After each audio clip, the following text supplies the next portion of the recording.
जय श्री राम जय मस्ताराम मित्रों फरी एक मारा नवा व्लॉग में तमारा बधाનું हार्दिक स्वागत છે મિત્રો અને અત્યારે હું આવી ગયો છું મસ્તરમ ધારાધામ મિત્રો। અહીં એમ કહેવાય કે દર વર્ષે મિત્રો ચૈત્ર માસની અંદર રામકથા યોજાય છે અને મિત્રો અત્યારે હાલ રામકથા યોજાઈ રહી છે અને આજે રામકથાનો મિત્રો 7મો દિવસ છે મિત્રો। તો આજે આ વિડિયોને માધ્યમથી તમને જે રસોડા વિભાગ બતાવવાનો છે એટલે કે અહીંયા જે રામકથાનું રસપાન કરવા મિત્રો જે ભાવિ ભક્તો આવે છે તો એમની માટે બપોરના ભોજન પ્રસાદ માટે શું શું વસ્તુ બનાવવામાં આવે છે અને કઈ રીતે બનાવવામાં આવે છે એ સંપૂર્ણ તમને વિડીયોના માધ્યમથી રસોડા વિભાગ બતાવવાનો છે। એટલે વિડીયોમાં કન્ટિન્યુ જોડાયેલા રહેજો। ચેનલમાં નવા ને પહેલી વાર હોય તો સબસ્ક્રાઇબ કરતો સબસ્ક્રાઇબ કરવાનું ભૂલતા નહીં અને કોમેન્ટમાં જય મસ્તરામ ને જય શ્રી રામ લખવાનું ભૂલતા નહીં। આપણે અહીં મસ્તરામ ધારા આવીએ એટલે જેમ કહેવાય કે મસ્તરામ બાપાના દર્શન ન કરીએ એવું તો બને જ નહીં। તો ચાલો પહેલા આપણે દર્શન કરી લઈ અને પછી આપણે જઈ રસોડા વિભાગમાં। તો અહીંયા જો મિત્રો આ રીતનું અહીંયા ડેકોરેશન કરવામાં આવેલું છે અને હવે આપણે જઈ રહ્યા છીએ દર્શન કરવા અને બધા જો ભાવિ ભક્તો જે દર્શન કરવા આવે છે મિત્રો અને જાય છે જો મિત્રો દર્શન કરવા માટે। અને આજે જો મિત્રો રામકથાનો 7મો દિવસ છે તો બધા ભાવિ ભક્તોને દર્શન કરવાની મિત્રો ભીડ છે અહીંયા જોવો તમે તો બધા દર્શન કરે છે અને તમે પણ મિત્રો વિડીયોના માધ્યમથી દર્શન કરી લો મસ્તરામ બાપાના અને કોમેન્ટમાં લખી નાખજો જય મસ્તરામ બાપા। તો અહીંયા છે આ મસ્તરામ બાપાની સમાધિ મંદિર તમે જોઈ શકો છો અને અહીંયા બધા ભાવિ ભક્તો છે એ દર્શન કરી રહ્યા છે અને આની પર જો મિત્રો જે બહેનો છે એ વિસામો ખાઈ રહ્યા છે જો તમે। આપણે જેમ કહેવાય કે મસ્તરામ બાપાના દર્શન કરી લીધા છે અને હવે આપણે આવી ગયા છીએ મસ્તરામ ધારાધામ અન્ન ક્ષેત્ર તમે અહીંયા જોઈ શકો છો। આ છે અન્ન ક્ષેત્ર છે એટલે કે રસોડા વિભાગ છે। તો અહીંથી જ મિત્રો એમ કહેવાય કે રસોડા વિભાગ શરૂ થાય છે અને હવે આપણે જવાનું છે જે રસોડા વિભાગની અંદર જે બધા અહીંયા જે ભાવિ ભક્તો આવે છે એમની માટે જે ભોજન પ્રસાદ લેવા માટેની બધી રસોઈ બનાવવામાં આવે છે તો તૈયાર થાય તો આપણે જવાનું છે રસોડામાં। એટલે વિડીયોમાં કન્ટિન્યુ જોડાયેલા રહેજો। આવી જાય છે રસોડા વિભાગમાં અને અહીંયા એમ કહેવાય કે અત્યારે રસોઈ બનાવવાનું શરૂ છે અને જે બધા બહેનો માતાઓ છે અહીં સેવા કરી રહ્યા છે તો કઈ રીતનું અહીંયા બધું કામ શરૂ છે ને એ તમને બધું બતાવું છું। તો જો આ રીતનું બધા જે બહેનો માતાઓ છે તો આ રીતે જો બધા રસોઈ બનાવી રહ્યા છે એટલે કે સુધારી રહ્યા છે બધું કટિંગ કામ કરી રહ્યા છે। કાસું બકાલું છે બધું કાસું સીધું તો એ આ રીતે બધું બકાલું સુધારી રહ્યા છે। જો બધા બહેનો છે માતાઓ છે બધા જ આ રીતે કામ કરી રહ્યા છે। જો આ બાજુ બધે અલગ અલગ કામ હાલે છે। જો અહીંયા જે બહેનો માતાઓ છે એ લહણ ખોલી રહ્યા છે તો આવું બધું અલગ અલગ ગ્રુપમાં કામ હાલતું હોય છે। જો મિત્રો આ રીતનું બધું અને બધે અલગ અલગ કામ કરે છે મિત્રો। અને આ બાજુ જે બહેનો માતાઓ છે એ જેમ કહેવાય કે ઘઉં ને એવું સાફ કરી રહ્યા છે। જો આ રીતે અહીંયા ઘઉં સાફ કરે છે તો આ રીતે બધે અલગ અલગ મંડળ કામ કરતા હોય છે જોવા તમે। તો આવી રીતે મિત્રો બધે અલગ અલગ કામ શરૂ છે અને હવે આપણે જવાનું છે અહીંયા જે તમને આ વિડીયોમાં જે બતાવ્યું છે એ બધી બહેનો માતાઓ છે એ જે કાસું બકાલું છે એનું કાસું સીધું એ સુધારી રહ્યા છે અને અહીંથી સુધારીને જે એમ કહેવાય કે રસોડા વિભાગમાં જાય છે કે ત્યાં જે ભાઈઓ દ્વારા જેમ કહેવાય કે શાક દાળ ને એ બધું બનાવવામાં આવે છે। તો હવે આપણે જવાનું છે અંદર જે ત્યાં રસોડા વિભાગની અંદર। તો જો અહીંથી જ મિત્રો શરૂ થાય છે રસોડા વિભાગ।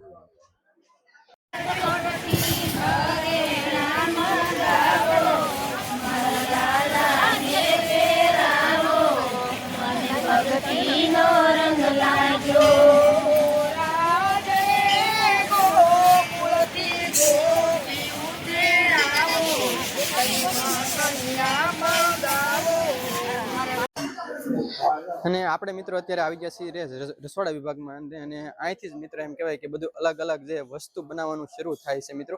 તો અહીંયા તમે જોઈ શકો છો અહીંયા જો એક બે ચૂલો છે અને અહીંથી જ બધો જે રસોડા વિભાગ છે એ બધો આગળ આમ શરૂ થાય છે।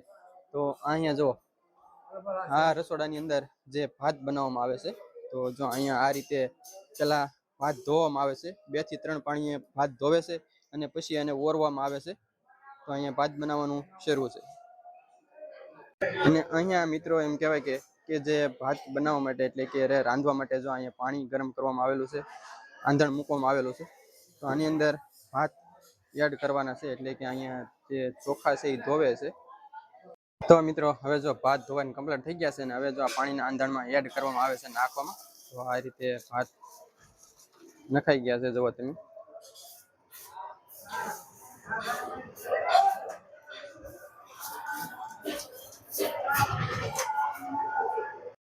તો તો જો મિત્રો અહીંયા પણ જે અહીંયા ચટણી બનાવવામાં આવે છે, તો એની અંદર જે બધી અલગ અલગ જે ઓલું છે ને એ નાખવામાં આવે છે. તો જો આ રીતે બનાવવાનું બધું કામકાજ શરૂ છે. જો તમે ચટણી બનાવશે, અલગ અલગ સોસ નાખ્યા છે.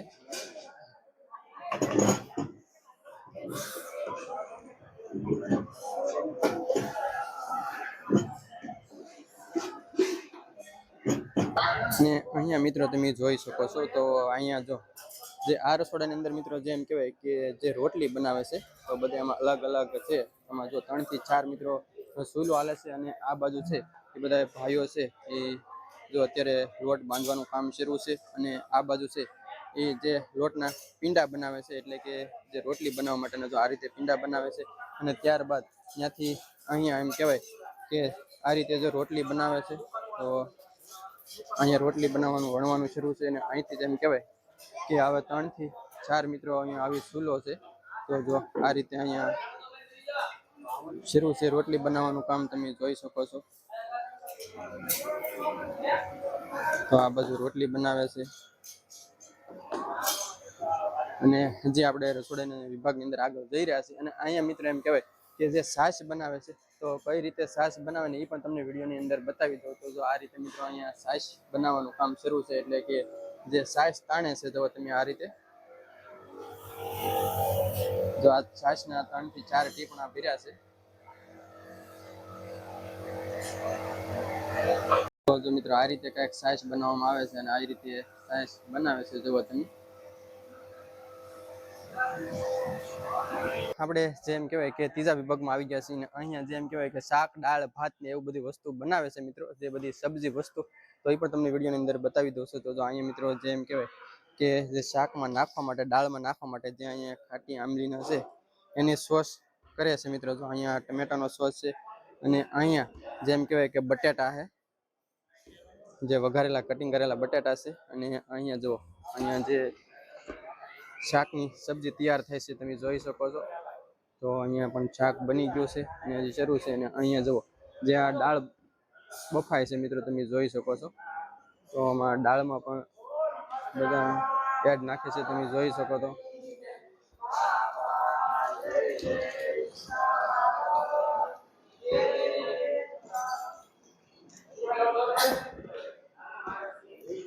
અને આગળ પણ બીજું કામ શરૂ છે મિત્રો. અહીંયા જો મિત્રો આજના જેમ કહેવાય રસોડા વિભાગની અંદર જે જલેબી પાડવામાં આવે છે, તો અહીંયા જો મિત્રો લાઈવ ગરમા ગરમ જલેબી પાડવાનું અત્યારે હાલ શરૂ છે, તમે જોઈ શકો છો. તો આ રીતની જો અહીંયા જલેબી બનાવે છે, તમે જુઓ.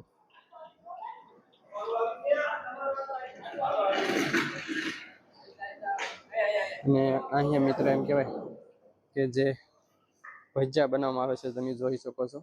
તો જો આ રીતે ભજીયા બનાવવાનું કામ શરૂ છે. જો તમે બધી ગરમા ગરમ વસ્તુ મિત્રો અહીંયા તૈયાર થાય છે. જો તમે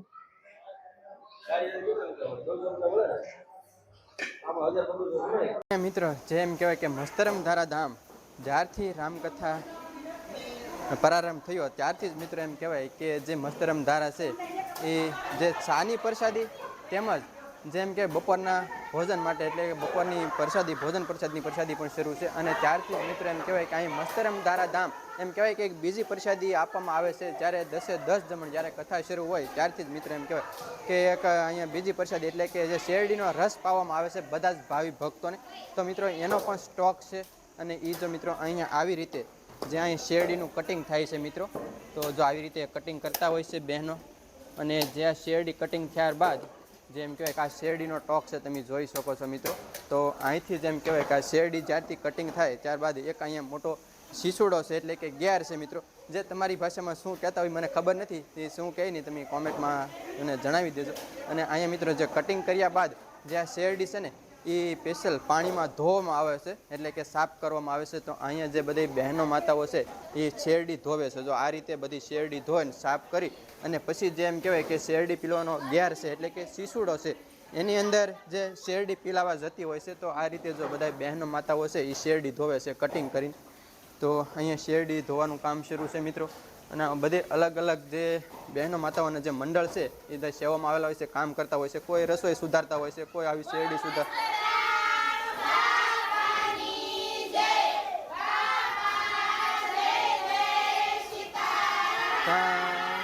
સીતારામ.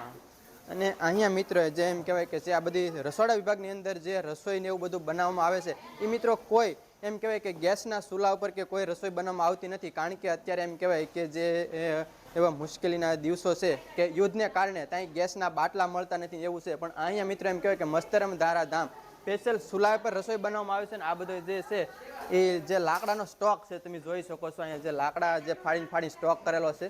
તો આ જે લાકડાના ઓલાથી જ મિત્રો આ જે રસોઈ બનાવવામાં આવે છે અને બધી દેશી ચૂલા પર રસોઈ તૈયાર થાય છે. તમને આગળ વિડીયોની અંદર બતાવી દીધું છે.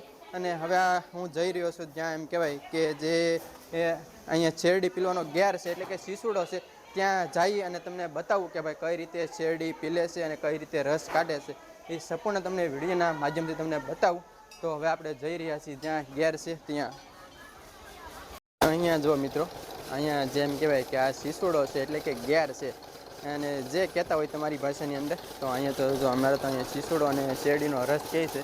તો અહીંયા જો આ રીતે ભાઈ શેરડીનો રસ કાઢે છે અને અહીંયા જે ડીઝલ મિકેનિકલ મશીન છે મિત્રો, મશીન દ્વારા જે સીસુડો હાલે છે અને અહીંયા જો આ રીતે શેરડીનો રસ કાઢે છે, પીલે છે. જો આ રીતે શેરડી મિત્રો અને અહીંયા જો રસ આવે છે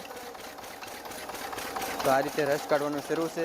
અને અહીંયા જુઓ અહીંયા રસનો એમ કહેવાય કે જેમ નળમાંથી જેમ પાણીનો બંબો આવે ને એ જ રીતે મિત્રો અહીંયા રસનો બંબો આવે છે જુઓ તમે. અને અહીંથી બધો રસ છે એ સપ્લાય થાય છે. તો આ રીતે અહીંયા શેરડી કાઢે છે. અને અહીંયા જો બધી જે બહેનો માતાઓ જે શેરડી ધોઈને અહીંયા આવે કમ્પ્લીટ થાય છે. અને અહીંથી જ મિત્રો એમ કહેવાય કે રસ કાઢે છે. જુઓ આ બધી શેરડી છે ને એ બધી ધોઈને આવે છે. જુઓ તમે અહીંયા તમે જોઈ શકો છો મિત્રો જે અહીંથી જે શેરડી પીલવાનું શરૂ છે ત્યાંથી રસ અહીંયા આવે છે. જુઓ તમે અને અહીંયા રસ ગળાય છે. જેમ પાણીનો જે નળમાં પાણી આવે ને એ જ રીતે અહીંયા રસ આવે છે. જુઓ તમે અને અહીંથી જે ડોલું ભરાય જ્યાં રસના કેન્ટીન છે ત્યાં રસ સપ્લાય થાય છે. જુઓ તમે આ રીતે. તો અહીંયા જે બધા ભાઈઓ છે કોઈ રસ કાઢી રહ્યા છે. તો મિત્રો આ રીતે શેરડીના ગ્લાસ તમને રસ ભરીને આપે છે. અને આ બાજુ જો બધા ભાવિ ભક્તો છે એ રસ પીવે છે. અને અહીંયા મિત્રો જેમ કહેવાય કે 9 થી 10 જમણ માટે આખો દિવસ શેરડીનો રસ પાવામાં આવે છે. મિત્રો તમે જોઈ શકો છો તમારે જેટલો રસ પીવો હોય એટલો. અને તમારે રસ પાઈને તમારો પોતાનો ગ્લાસ અહીંયા ધોઈ નાખવાનો. જો આ રીતનું અહીંયા ગ્લાસ ધોવાનું છે. અને અહીંયા મિત્રો એમ કહેવાય કે મસ્તરમ ધારા અહીંયા આવી અને કોઈએ રસની પ્રસાદી લીધી જરા કોમેન્ટમાં જણાવી દેજો. તમે મસ્ત જરા આવ્યા છો કે નથી આવ્યા? તો આવ્યા તો તમે પ્રસાદી લીધી કે નથી લીધી એ પણ તમે જરા જણાવી દેજો. તો બસ મિત્રો હવે આપણે વિડીયોને અહીં એન્ડ કરવાનો છે. અને જો મિત્રો તમને મારો વિડીયો ગમે ને સારો લાગે તો લાઇક શેર અને સબસ્ક્રાઈબ કરતા જજો. તો બસ હવે આપણે વિડીયોને એન્ડ કરીએ છીએ. તો જ્યાં સુધી આપણે ફરી એક નવા વિડીયોમાં નવો લોકો મળીએ ત્યાં સુધી બધાને જય મસ્તારામ, જય શ્રી રામ.